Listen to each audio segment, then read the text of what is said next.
Hi everybody, this is Jessica the Book Goddess, and I am so happy to be able to film this for Misty, from the BookRatMisty, for her Austen and August month, and I am just excited to be able to do this. So let me get started. Basically what I'm going to be discussing is I read 3 books, and 3 of them are retellings from Jane Austen's Pride and Prejudice novel. They're all set in modern times. They're all teenage high school dramas, contemporary reads. But each one is a little different. So I'm going to give you a little take on each one, what made them different, why I recommend them, and then at the end, if you can only read one, I'll give you my pick to read, But each one hits kind of a different category. But I do have one that I would that is an overall read for me, for everybody if they're interested. So let me get started. 2 of them. One is a Nook book that I own, and the other one is has been returned to the library because I actually borrowed it because I didn't really know this author, but now I'm a huge fan. So I'm gonna show you on my computer the 2 books, so you can see the covers and the titles and everything. So the first one is The Duff, The Designated Ugly Fat Friend by Cody Keplinger. And the second is Pride and Popularity by Jenny James. And my third one is a physical copy that I actually own, and that is Epic Fail by Claire Lazebnik. And I'm so happy I got her name right. Basically, each book, one is fun, humorous, and if you want to read something fun and carefree and just really entertaining, I have that. The second one is a very mature, deals with a lot more issues. There's sex in it and more mature settings, smoking, drinking, things like that in the novel. The third one is more of the romantic. You get the romance, the first love type of thing. I just super enjoyed it. Very light romantic read. Okay, so I might as well start out with the fun one, and that one was Epic Fail. Extremely funny, extremely fun. It is very Darcy's or Pride and Prejudice-esque, as far as you get the family dynamics. You get the 4 sisters. You get the one of the sisters isn't portrayed, but that's all right. It's not really anything that you're missing out on. You've got the parents who are quirky and crazy. You've got the mother who not only is embarrassing, but she's actually a figurehead outside of the home. She's actually involved in their lives at school. And how that is the girls have moved from Minnesota to, I want to say California.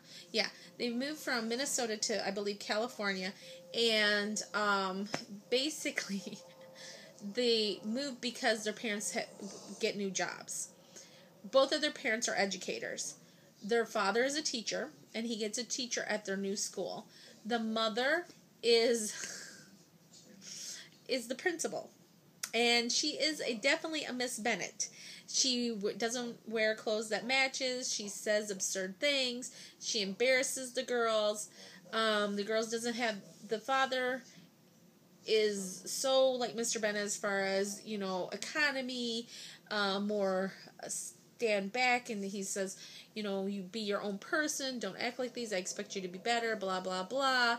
They have weird rules about their cell phones. The girls dating, so on and so forth. I mean, very Pride and Prejudice as far as the embarrassing parents and the embarrassing siblings. Extremely funny.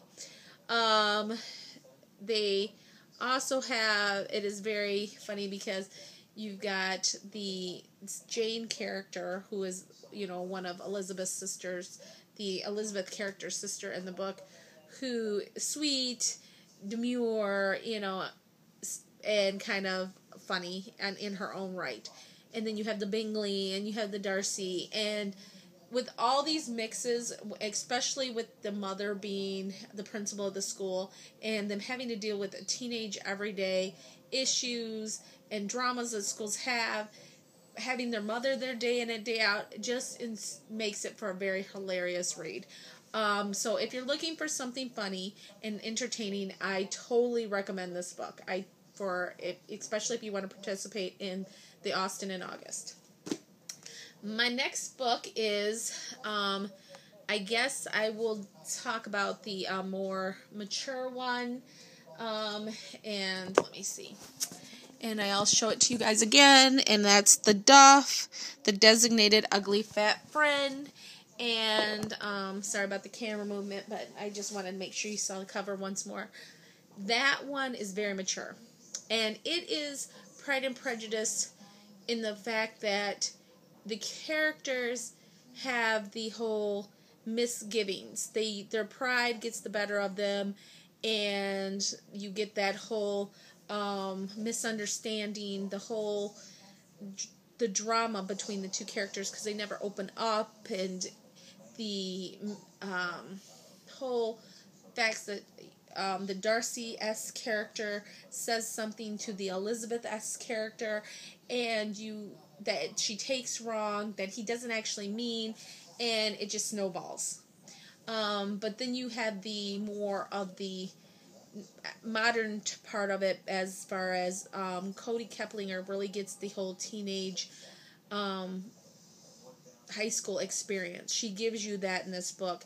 She gives you the friends with benefits types things. She gives you the drinking, the clubbing, the cigarettes, the alcohol, the dysfunctional family, the parents that separated, the parents that aren't there. So you have all of this going around, but you still have the young man that's well thought of, that's unattainable, and you have the Elizabeth who is very proud and very flawed creature in this book. She's very flawed, and so is he.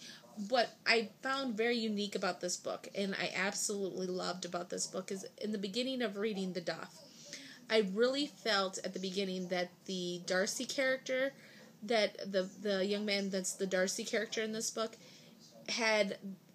was a mix of a Wickham character. I really felt drawn to him because I felt like he was a Wickham, and I really enjoyed that about him. The whole characterization of him in the book really had me just floored to find out that he was actually the Darcy character. I was just like, the way he was portrayed at the beginning and everything like that. But as you go on through the book, you do realize he is actually the Darcy character, and he's not the evil clutches type of demon that Wickham is. So, and I just love the book, but you can still get the bad boy character. So I kind of like that about the way she portrays this young man, because you still kind of get the bad boy type thing going on, and I'm a sucker for a bad boy, so but he turns out to be a good boy, but he's with a little bit of a bad twist, so it works. Then you got the whole other side of the spectrum, which is very high schoolish, but more of the sweet first love, romantic, just all together loving, dreamy-like type book, and that is in Pride and Popularity by Jenny James. This one I just fell in love with. It was so sweet, so romantic. You get the whole feeling throughout the book. I mean, you get the little bit of prejudices, you get the whole drama, but the feelings, you get the emotions. And I really felt like while reading this book, the emotions that came out in this book, as far as after Darcy proposes and then Elizabeth realizes she's in love with Darcy and she really wants to be with him. You get that feeling in this book. You get that just, where you sigh and you just go, oh, I just love this. That whole romantic feel. And I'm kind of a cynic, but every once in a while I can be really girly and I gush and I just go, oh, that's so sweet. And that kind of book fills my sweet and sugar quota. The romantic, sweet, love, romance, everything, that kind of is my filler. So if I need something syrupy and sweet, that would be a go-to book for anybody who just wants that first love, sweet, clean type of a romance book. And it was just really adorable. But with all those three being said, you have your funny, you have your mature, and then you have your sugary, sweet, romancy type book. My overall pick, if you're just going to read one and you wanted the overall one that I would choose to read, I would have to pick Cody Keplinger's The Duff. And the reason being is it has everything a contemporary book should have that for retelling. I just think the conflicts and the emotions and the way it's written, it just hits so much of Pride and Prejudice to me. Not so much the storyline, because it doesn't, it's not as closely written as maybe the other two are, but the overall feel that I get when reading The Duff, that I get when I read Pride and Prejudice, is so similar. The part where I just want to bang my head against the wall going, why are you doing this? It's the same feeling. Same feeling. I can read Pride and Prejudice over and over again, and I have that feeling. And I'm sure that The Duff is going to definitely hit that mark for me. I will definitely be one of the people that read and reread The Duff over and over again and enjoy it just as much as I enjoy reading and rereading Pride and Prejudice. So guys, that is my pick, and those are the books that I read for Austen in August. But believe me, I have not stopped there, and I don't plan to. I have read several more and other books. I have read Persuade Me, which is a retelling of Persuasion. So many different books are out there to choose from. I have my Goodreads channel. Go ahead and check that out if you want more recommendations. Check out Misty. She's full of knowledge on different versions of Pride and Prejudice, Persuasion, all things Jane Austen. Check out her more books by her, and just have a good time reading, guys. Enjoy the month of August. Enjoy Jane Austen. Bye.